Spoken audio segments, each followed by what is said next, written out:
Welcome. I would like to introduce my colleague Lynn Rubin Traversa to teach us about from farm to market tips and tools to increase healthy food access, also how to accept SNAP as a farmer. Lynn, would you please take it away? Well, thank you so much. Thank you for having me, Nia. This is a great opportunity for us to work across the university.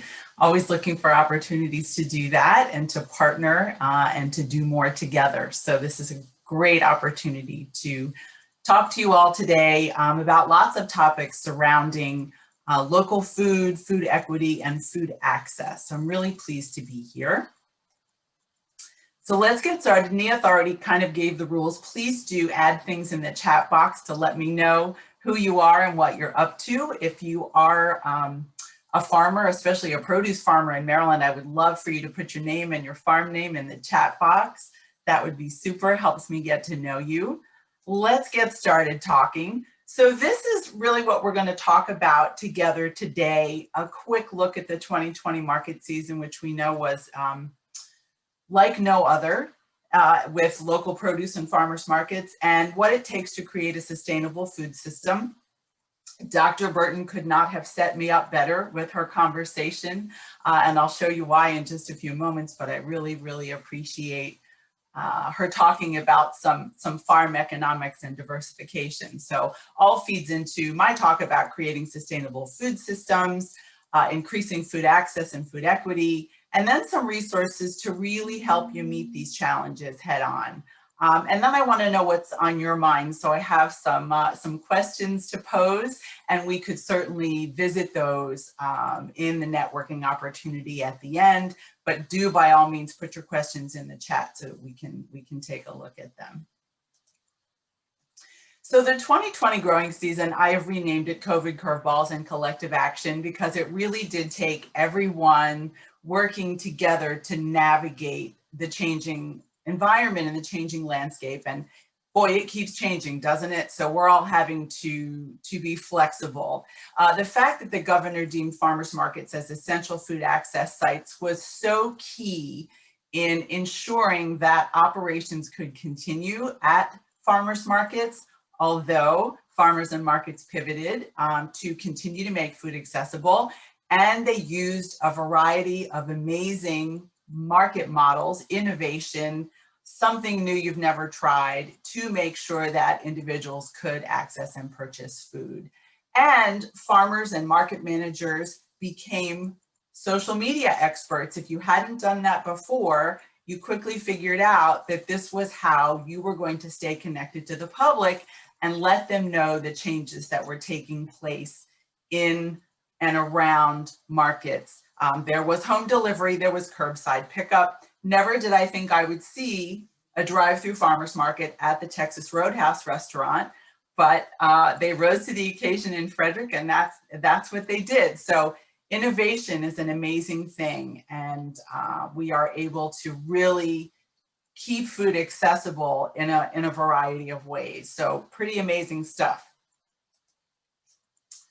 Also amazing is the speed with which some of these new programs came out that focus on farmers and focus on increasing food access. And of course, we know in this COVID environment, food insecurity is skyrocketing. The problems were always there, but there is a bright light shown on these issues in our world, especially in this country. And so some of these programs, the CFAP program and Farmers to Families Food Box, are born out of shining a light on those issues. So it's really awesome to see these programs come to fruition so quickly in a way that supports farmers and in a way that supports food insecure individuals in this country. And everybody is working together to farm, to distribute, and to get that food to families. So I wanted to give a shout out for those programs because it's really exciting to see them in action. So I like to look at things at the systems level. A lot of the work that I do is at the state and systems level, looking at how we can meet the needs of food insecure individuals as a community and as a system. So when I look at a little infographic like this, which is super helpful, it enables us to see all of the players that need to be in operation here in order to make a community food system. But of course, it all starts with farmers. So shout out to all of you who do what you do, because without you, we would not be eating. And so I know that's been said a lot, but it bears repeating. The appreciation and the gratitude that we have for farmers is just amazing. We all have to learn together. We have to learn about community food systems and how they work and how important it is to keep that food local.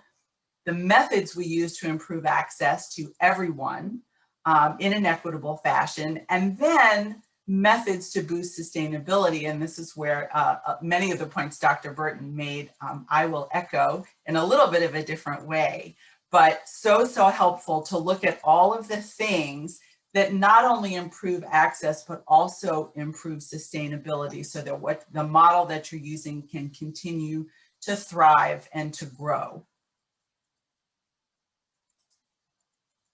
So sustainable food systems, we all hear the term. It means lots of different things, and you probably could add many more bullet points to those that I have, but I've tried to hit the biggies. Supply meeting demand, so important. Farmers compensated fairly. Everybody's got to make a living, right? And everybody should be compensated fairly for what they are selling.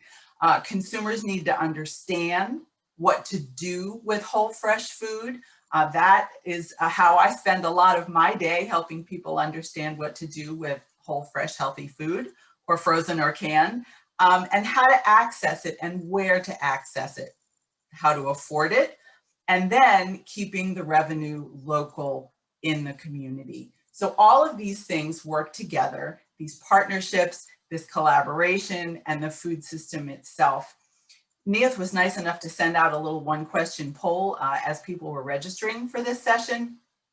And the responses that we received asked that I talk about SNAP and those benefits and what that would mean for farmers to accept that. And also to talk about partnerships in the community and how the more partnerships you have and the more invested the community is in local food and what you're doing, the greater sustainability you're going to have. So in this case, it really does take a village in order to be sustainable, and it's important to take all of these points and more into consideration.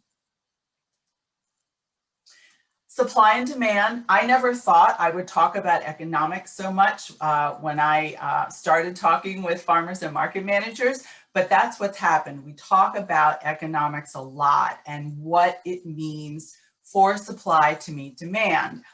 Here are some points that really do speak to what Dr. Burton was talking about, looking at culturally specific foods and niche markets. And I swear I did not change my slide after hearing Dr. Burton. This is what my slide said originally. But I'm gonna add callaloo to my list here. I have chipilín, which is a Central American and Latin American green that's used widely. I enjoyed callaloo myself in Jamaica. It was very delicious. So you can see that finding that niche market and tuning into what your community wants and what your community needs means that you are filling a gap potentially that doesn't already exist. Carolina Reaper peppers are one of the examples I go back to. There's a picture of those beautiful hot peppers, and people buy them by the bushel and use them all year long. So farmers who have tuned in to what the community wants, these specialty, culturally specific foods that will grow well in Maryland, of course, that in and around Maryland, that's something you have to consider, fills a gap, fills a need, creates a wider customer base for you, and it diversifies your crops, as was mentioned before. So all of these things, super important to consider when you're looking at what the community wants or needs. Everyone is looking to stretch their family food dollars. My goodness, where's the bargain? How can I buy more for less? How can I stretch my budget? Here are some ways as a farmer vendor, that you can help families to do that. You can offer bulk pricing. You can sell imperfect produce, maybe some tomatoes with some little bruises that individuals want to use for freezing or canning. Creating customer loyalty with a frequent shopper card, some kind of a discount, A free item with purchase. Who doesn't want to get a free item with purchase? A combo or a value deal. I've got some signs here. There's one for a salsa kit where for $5, I'm going to buy some onions, some tomatoes, some jalapenos, and I'm going to add my lime or my lemon juice and my salt at home, and I'm going to make salsa. So think about those opportunities to bundle a few things together. Someone might have just been coming to your farm stand for tomatoes, but now they're going to buy onions and peppers too. So you've already tripled your sale just by bundling things together and planting that little seed of suggestion about making salsa. Gleaning and donation. This is something that communities absolutely do need at this time. And there are many ways to do that. You can have gleaners come to your farm. The Maryland Food Bank's Farm to Food Bank program is one that comes to mind. And you can also use your cell phone with an app to have local organizations be matched with you to pick up produce at market day's end that you are not planning on taking to market the next day. Food that is still usable, still edible, but you're not planning to sell it. And of course, there are tax deductions in both of these instances. So that's something to keep in mind, not having to pack up that food and transport it to another place, just using your cell phone that's right in the palm of your hand. Someone can come to pick that up at market day's end for donation. And again, you're giving back to the community that gives to you, which is a pretty awesome cycle right there. So engaging the community, this is super important. And partnerships and relationships, and how do you go about increasing sustainability? So one of the ways is to connect with schools and school food service. And I'm thinking you're all familiar at least with Farm to School, even if you don't participate in Farm to School. One of the ways is to sell food for school meals and school food service, but there are other ways to connect with schools. If you are not a large-scale farm and you may not have the amount of produce that is needed to sell to a school system in your area, there are also ways for you to visit the classroom. And you can see in that bottom picture there, we have a farmer in the classroom. They've worked with a Maryland SNAP Ed educator, and he's brought a chicken to show everyone, to pet and to get to know and to talk about chicken farming. So this is a great opportunity for students to understand where their food comes from. You can also offer healthy fundraisers. So instead of the fundraisers you might see that have to do with pizza and cookie dough, you could be doing pumpkins and apples or flowers for Mother's Day, CSA boxes. It's really endless, and there are opportunities for you to really enmesh yourself in the community in another way. So think about the schools that are near either where your farm is or where you sell, and how you might enmesh yourself in the local school community. And I have an invitation for you later on to reach out to Maryland SNAP Ed and connect with an educator who can help you do just that. We talked about local food banks and pantries. Faith-based organizations, many of these have food pantries or food assistance programs as part of their organization. You also may be able to have a farm stand or a farmer's market when these faith-based organizations, when their services are going on or done for the day and everyone comes out and wants to purchase produce to take home with them. So that might be a great relationship too.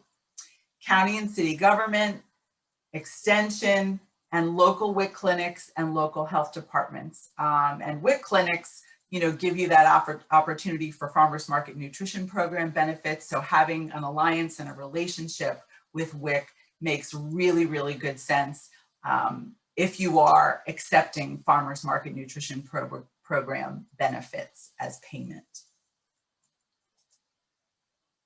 So I want to pose a couple of life's big questions. These are things that occur to me, and maybe these are a little food for thought as you talk about in the chat box. A little bit, we can sort of get into some of these questions. And I see there's a question in the chat box, and we'll get to that just at the end of the presentation, but thank you for that, Maria. So what is a community partnership which currently supports food access in your community? Give that some thought.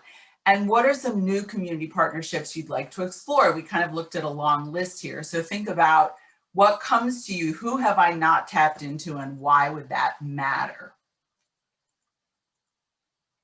And yes, Maria, we'll talk all about how you navigate applying for SNAP, and I'll give you some handy, helpful links. So hold that thought. All right, how do we increase food access? So lots of things are involved here.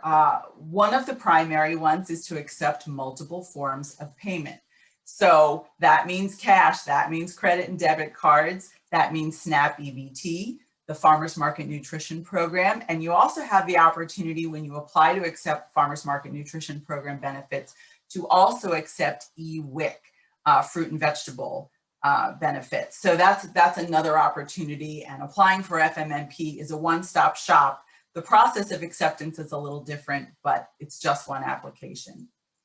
Another way to increase food access is to make the unit prices of what you're selling. So for instance, a little quart basket of tomatoes for $5 matches the amount of a Farmers Market Nutrition Program check, which means for someone potentially challenged with literacy and numeracy issues, they know they can use their entire benefit check to buy those tomatoes, that they don't have to worry, are they able to use the whole check or add a little something to their market bag that maybe they weren't really interested in, but it makes it come to $5. So if you can bundle or package your items by the unit to match a benefit check, that is a great way to help increase access to fresh, healthy food. Using a scale to weigh it, and if the customer has to navigate all of those numeracy issues, is a barrier to making this food accessible to everyone. Clear signage. I cannot emphasize clear signage enough. The prices displayed right with the items, what benefits you accept, how many languages, depending on what your community speaks, what languages are spoken there. You want to make sure you tune into that, so everyone who comes to the market can navigate and understand, yes, my benefits are accepted here. And many of these signs are available for free from Maryland Department of Agriculture. So just visit their website, and I have lots of links at the end of this for you. Making shoppers feel welcome is enormous. Sometimes I see farmers really, they didn't sign up to be public speakers. Most of you didn't sign up for that. I signed up for that, but you might not have. And you'd rather stay behind the table, make sure everything looks fresh and beautiful, and do the money transactions and answer a question when you're asked. But stepping out from behind that table during non-COVID times and getting to know your customers goes a long way toward customer loyalty, wearing branding to identify yourself as the expert, and talking with customers instead of just talking to them. And they may have some questions you've heard many times before, and you might be slightly irritated to answer those same questions, but do your best to have a conversation with them to help them get to know you and to build up that loyalty and that customer base. All right, so let's look at a few numbers. Some of you might really be numbers driven, and I wanted to make sure I didn't overlook those who really like to see what this looks like. Keeping revenue local, and here you can see the different food supplement nutrition programs. So you can see from January 2011 to June of 2020, the numbers of SNAP participants grew over 200,000. Or just about 200,000, and it's even higher now. So that graph, you know, there is high need and high numbers of food insecure individuals in Maryland. It's about 1 in 8, which I think is actually now more like 1 in 6 with the pandemic. You can also see with the advent of pandemic EBT, it means that individuals who are already on SNAP, who have children up to age 18, are receiving more benefits, and those who do not receive SNAP but are eligible for free and reduced school meals are also receiving PEBT. And pandemic EBT can be redeemed the same exact way as SNAP benefits. So it's the same program, it's just designed to make up that income gap when students cannot access school meals and they're not in school every day. So just giving you an idea of the money that gets injected into Maryland each month. Thank you, Nia, for my warning. I have 10 minutes left. We're in good shape. I just want you to kind of see between WIC and SNAP and PEBT, what kind of money we're talking about that is injected into Maryland every day. So here are the SNAP dollars, and the last bit of data I showed you was from 2019 because WIC has not released their numbers yet for 2020. But this is in real time. Here's October of 2020. An average Maryland monthly SNAP issuance is over $145 million. This is each month. Now, these benefits are chiefly spent at supermarkets, but they are also eligible to be spent at farmers markets. So I just, again, want to give you an idea of the money that we're talking about. Here is where we get into the nitty-gritty information of what Maria was talking about and how to accept SNAP. There are a couple of different models. The market can accept SNAP. They can process the transactions at the market manager's tent, or the farmer can apply and accept these benefits directly. Why does it behoove you as a farmer to accept them directly? It means you can accept them anywhere you sell. You can take that SNAP processing equipment with you, and there's no waiting for the market to reimburse you. That money goes right into your bank account. So there are some distinct benefits. Yes, I will distinguish between SNAP and FMMP, no problem. Yep, we'll get to that in just a minute. Federal and state grants exist right now to defray the cost of the processing equipment. So there is a state grant that enables you to apply for reimbursement for the cost of SNAP processing, and the federal grant will actually provide you with the equipment. So there are several steps you need to go through. I made sure, and I'm going to put the link before I forget in the chat box to the PDF so that you all can access this information later and you don't have to be writing anything down. Just make sure you click on that link so you have it open in your browser later when you want to take a much closer look at all of this information. So how to apply for SNAP benefits step by step is right here. How to apply for the SNAP grants, either the state or the federal one. And then Maryland Department of Human Services, who administers this state SNAP grant, has a list of merchants that you could go to, but you could just go to your own bank that maybe does your processing through Square already, and you could say, I'd like to accept SNAP, and you would go through the application process with USDA and then decide who you want your service processor provider to be. So rather than go through all of these steps, I wanted to provide you with information, step-by-step instructions, so that you, with a cup of tea, will be able to sit down and really look at what this process looks like. And in response to the question about can we as Maryland SNAP Ed help you fill out the application?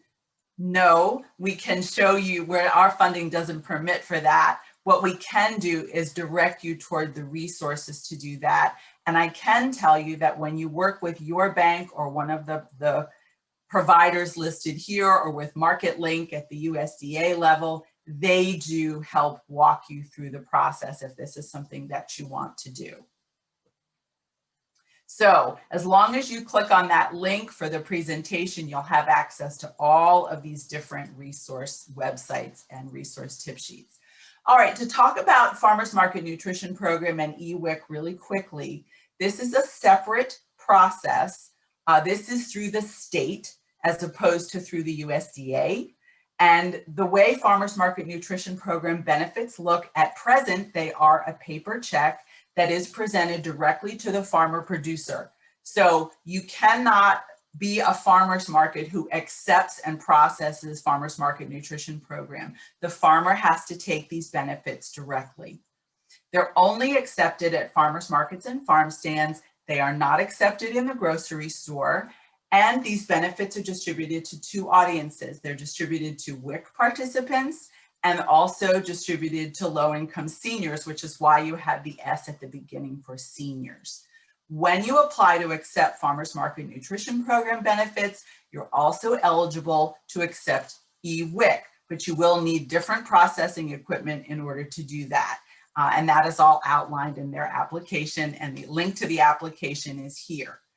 And EWIC can be used all year round, as I said, at the grocery store. And at present, a very small amount of EWIC fruit and vegetable benefits are redeemed at farmers markets since they went to this little debit card that you see over here on the right with the apples on it. So you do need a different set of processing equipment from what you would use to process SNAP.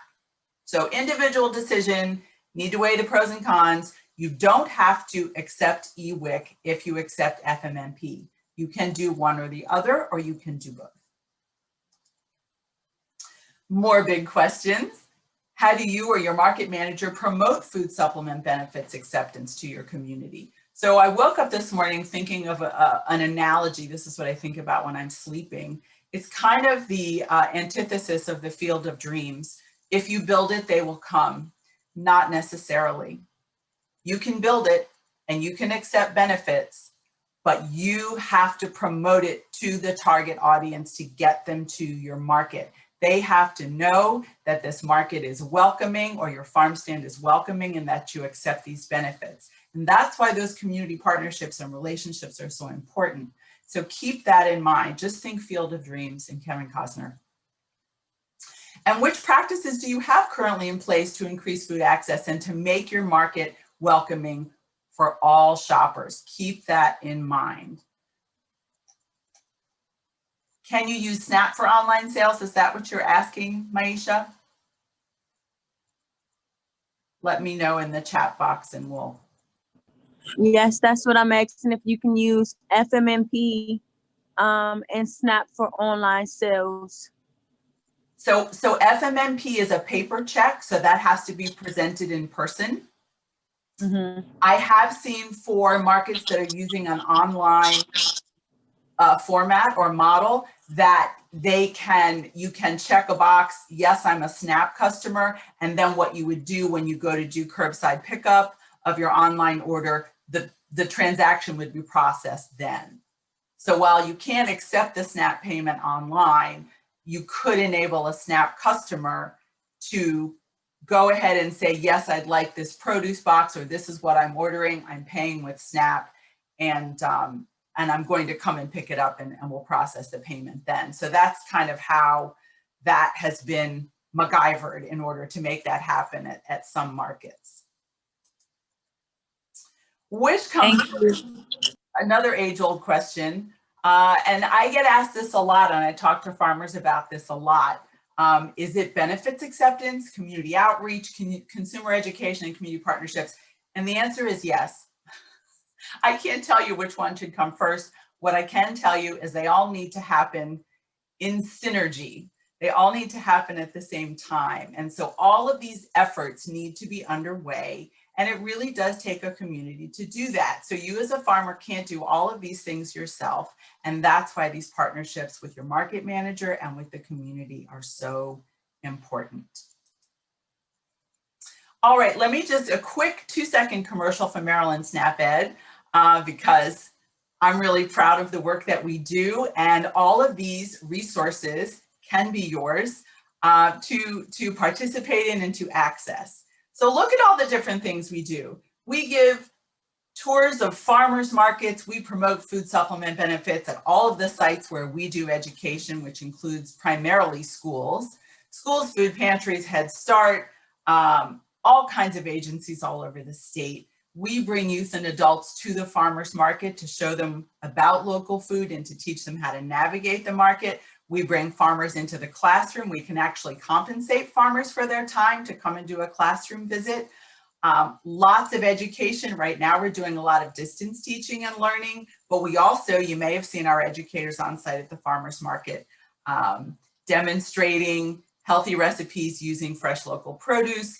And we have all kinds of e-resources, and I'm just giving a shout out here to our YouTube channel with all kinds of how to make healthy recipe videos, and then all of the educational resources that we have on our Eat Smart website. And the links are in the presentation, so no worries, you'll be able to access them. But I invite you to see what Maryland SNAP-Ed is all about and how we are supporting local food, farmers, and farmers markets. All right, so here are all the different links, and I'm just showing you that I've got 2 entire slides with all of these links, and I invite you to click on every last one of them, and please do update information in the USDA local food directory and the Maryland's Best directory so people can find you. There are all the links for Chow Match and Meal Connect, Food Rescue, people that can pick up your food at Market Days End, and the Farm to Food Bank program.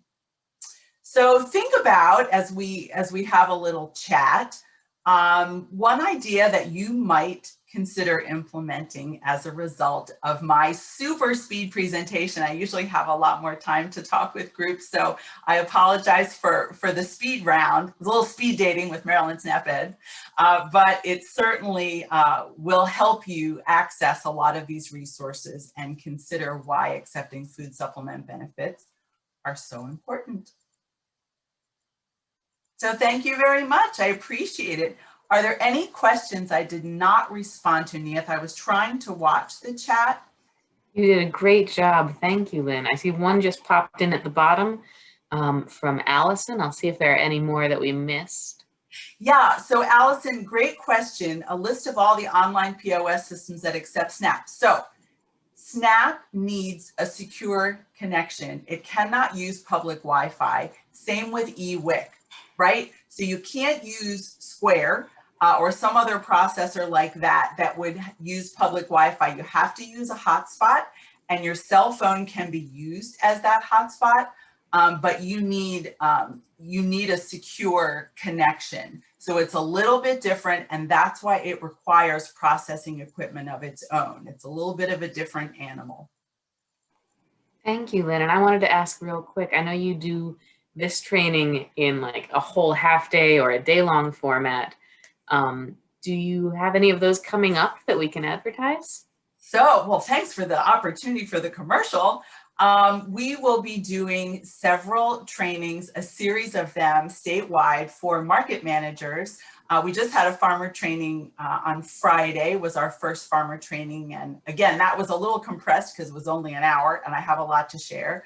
But I certainly, if you'd like to connect with me, I can let you know when those market manager trainings are. We do talk a little bit about some of these similar principles, but how do they apply to the farmers market setting, and what can market managers do in terms of accessibility, equity, and promotion? So I'd be happy to send you all those links, Neith, if you have communication going out following the meeting. And you all are welcome to reach out to me anytime, and I will connect you with that. Thank you, Lynn. I really appreciate you doing all that information so quickly. I'd also like to take a little time to invite the Farm Alliance of Baltimore, Maria Strauss and Allison Warman, to share a little bit about their SNAP programs.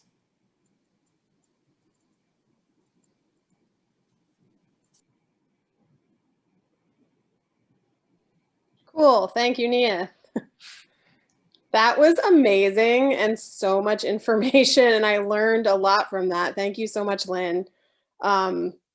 I really learned about like a lot of things I didn't know, like especially your slide about the total amounts of SNAP coming into Maryland and through to the counties every month. That was kind of amazing to see. And yeah, I just ran the numbers, and it seems like if every resident in Baltimore is able to access SNAP, that's about $53.22 per person in Baltimore City right now that can get SNAP benefits every month. Per person, which sounds like a lot, but then when we think about our actual food budgets every month, it's not, right? So that's really interesting. So we at the Farm Alliance of Baltimore, we are a membership grassroots organization of farms and community gardens within the city of Baltimore. Hello everyone. I recognize a lot of folks here and was happy to see and speak to you last week. So I will keep this super brief. So we're just at one example of a provider in the city that works with SNAP. We are actually not a food access organization. We are a grassroots membership organization that with a mission for community empowerment and food security. So we look at SNAP as one of many tools in our toolkit to help provide communities with a way to make themselves more food secure and to control their own food supply. And we do that through our farm members. And so we do receive a grant from the ABLE Foundation, which is a local foundation that does a lot of work in Baltimore City. And we have a program that was kind of modeled after other programs you may have heard of in the DC and other areas, where we subsidize SNAP purchases of fresh fruits and vegetables on farm stands and in mobile markets around the city of Baltimore. And so we provide, $1 to $1 match up to $10. It's called our Double Dollars program. And another part of the program is we also do similarly to what Lynn was just talking about. We have an amazing chef who has a mobile kitchen and also provides, she delivers cooking and nutrition demonstrations at farms, on farms, outside right now during the pandemic. She's able to do this. And hello to Farmer Chippy. I see that you're here in the audience. We definitely are excited to be providing those on your farm at the Plantation Park Heights.